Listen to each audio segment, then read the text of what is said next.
myself to these people. This is the letters I got of Nelson Mandela, Martin Luther King, Malcolm X, Muhammad Ali, everyone who was unjustly imprisoned. Everyone's gone to jail. Because when you stand up for something, they end up trying to put you in jail. When you're a good person trying to do good, the evil, the matrix as a whole, is going to try and throw you in jail. That's what they do. That's the punishment for it. And history's always been the same. It's always been a small group of outgunned people who stand up, who are, to the detriment of themselves, too principled to allow injustice and evil to thrive. And they stand up and they're outgunned and they're outnumbered, but they're like, no, I have to tell the truth. If you play a video game and you're the good guy, when you get to the boss at the end, he has more life than you. He has more hit points and he moves faster and he's a cheater. He cheats. He cheats. The bad guy cheats. But you still win because you're good. And that's how the battle's always been. I would love for the world to be another way, but I don't think it's ever been that way. I think if you find any time in history, it's always been the same story. And now I'm in the position where, like I said earlier, what am I supposed to do? Do I have a life path in which I can genuinely help people? And do I have a life path in which I can genuinely do some damage to the evil to the world? Or am I just going to disappear like a coward and let them lie about me and do my time and shut up and delete my Twitter account and just go away? You know how sometimes, like, I've been in sales for quite a while. If a guy who doesn't have any responsibilities and he's single, he has a $30,000 a month, boom, he's going to Vegas, having a good time. Yeah. And then he doesn't work as hard until he runs out of his $30,000. 3 months later, I got to go make the $30,000 again. Oh my God, panic, I got to pay my bills. I'm behind on the phone. Yeah. Let me buy this watch and I make 40 grand. I'm going out again. So it's very inconsistent, right? And then as you're in sales longer, you're like, okay, the profile of somebody that's going to be more consistent is not a single guy. It's a guy that's married, kids, homeowner, and all those three are signs of what? Married, commitment. Yep. Homeowner, commitment, responsibility. Kids, commitment, responsibility. Yep. Last time we didn't talk about your kids. Yep. At this point, I think it's public video, your daughter running to me, give daddy a kiss, all this stuff. Everybody knows at this point. Yep. When you're in jail, sometimes I sit there and I got books on my desk. I'm like 50 books behind. And I like to read. I know you don't talk about reading a lot, but I like to. I'm 50 books behind. But I bet if you're in a place where you're in jail, you're forced to think. You're forced to, Andrew, you don't have the phone, you don't have the computer, there is no emergency podcast. Yep. Go away and think. You're sitting there, you're like, okay, family, yep. Kids, yep. You know, what it's really all about. Yep. Those decisions, when you think about your kids, does it influence you to say, oh, what are you doing this? You know, why are you going through all this stuff? Maybe you got to make some changes in your lifestyle. Yeah. And if yes, in what areas? Yeah. Or does it say, no, double down even more because I'm fighting for them? And that's a really interesting question. I'll start by saying how thoughts in jail are different than thoughts in the outside world, because this is actually an observation I had. In the outside world, I don't think you carry a thought for very long that you don't want to carry. You can sit and think about something if you want to. But if you don't want to think about something, you just get your phone out. Something pops in your head, oh, I don't do it. You get your phone out and distract yourself. Or you get in your laptop, or you call someone, or you do something, right? It's not very often in the real world. It's not very often in the real world. You have a thought you don't want in your head, and you have nothing to take it away. You have no phone, you have no outside interaction, you have nowhere to go. What a perspective. Nothing. You're just stuck with it. You're stuck with that thought. So there were times in jail where, for the first time, like I have a lot of mental control, but there was the first time ever I'm battling with my own mind saying, I don't want to think about this. And I put another thought in the way. It was on the door. It was knocking on the door all the time. And this is for weeks. Because every day is the same. You never get the outside interaction. And you also, what made it worse is, you never get the answer. You know, like the open loop. If you ever say to somebody, I'm going to tell you something, I'll tell you later. And it bothers them. That's what jail's like, because you might think of something. It doesn't matter what it is. I won't say what my thought was, but I'll give you an example. Let's say I thought, when did Constantinople fall? What year? I can't just Google it. I don't know. So it's stuck in your head, right? So if you have this negative thought, you don't know the answer. Normally in life, when you want to know something, you find out. But in jail, you don't. So you're like, I don't know. You got this in your head and you're like, I can't get this out of my head. So when you have a negative thought, especially if there's an open loop to it, you need to know something or you want to know something. You can't get it out of your mind. I would sit there for hours just meditating, trying to just keep the door closed on negative thoughts. It's really difficult. It's a really strange experience. And maybe in normal jail in Western countries where you get to go and interact with people, you can distract yourself. But I was stuck in a room for 93 days in one room. I did not leave. That was where I was. I was allowed to go to the fridge once a day, which is a 3-meter walk and back. That is it in my room. You and Tristan are in the same room or no? At the beginning we weren't, but then we ended up in the same room. Got it. Yeah. Okay.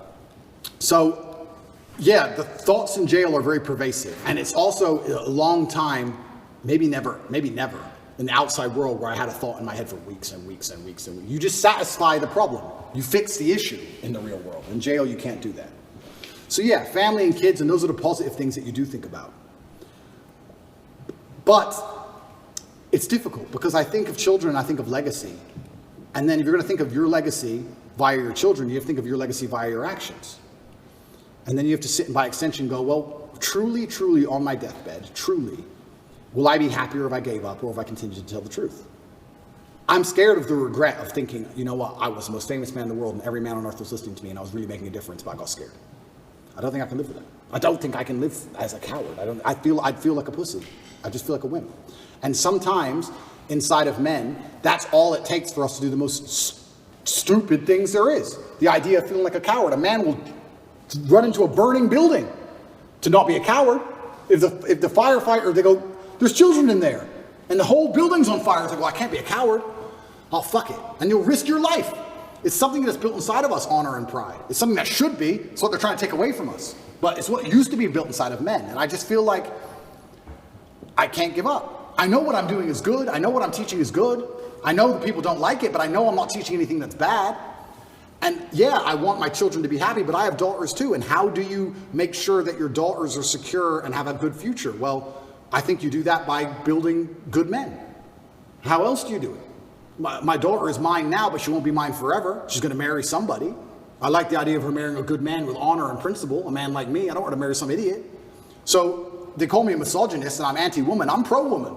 The best way you can improve the lives of women is make men, better at being men. Because when a man is a good man, he's good for all of society, including women. He's good for everyone around him when he's good at being a man. So I feel like I'm helping them as well by extension. And it's difficult. And yeah, I can't say with honesty that I strongly considered giving up. It never crossed my mind. It was there for a second. Do I need to do this? And after like half a second, it was like, yeah, I do. I don't know why. I can't. It doesn't make logical sense. So kids didn't influence it one way or another? Kids made me want to do it more. Kids made you want to do it more? Kids made me want to do it more. Got it.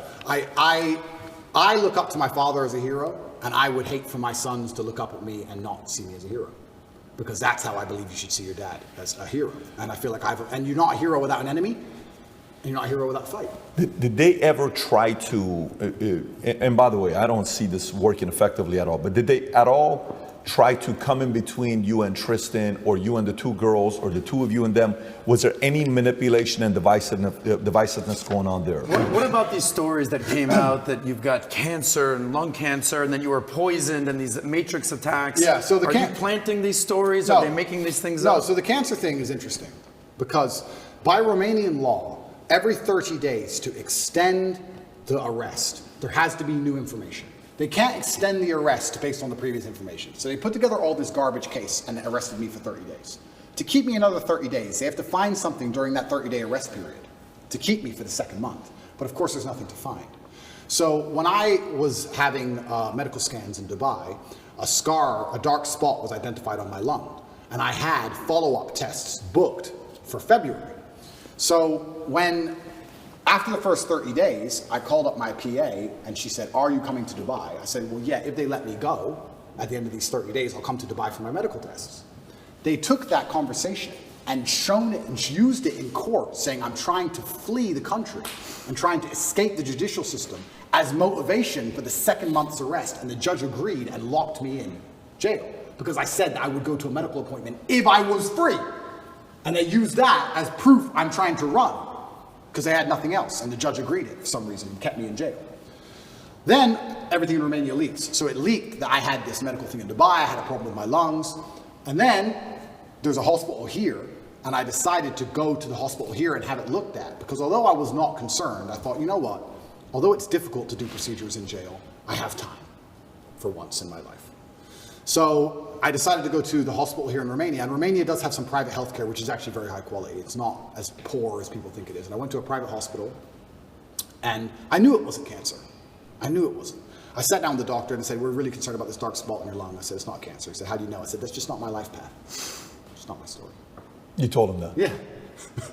The doctor was like, okay, but we have to investigate. I said, we can investigate, but it's just not my story. It's not cancer. I have 0%. When BBC came, did you have guys like watching every move they were making? You had to almost put like one-on-one, right? Somebody's watching everything they're doing. Everything. You have to do it, right? You can't be, you have to be overly paranoid.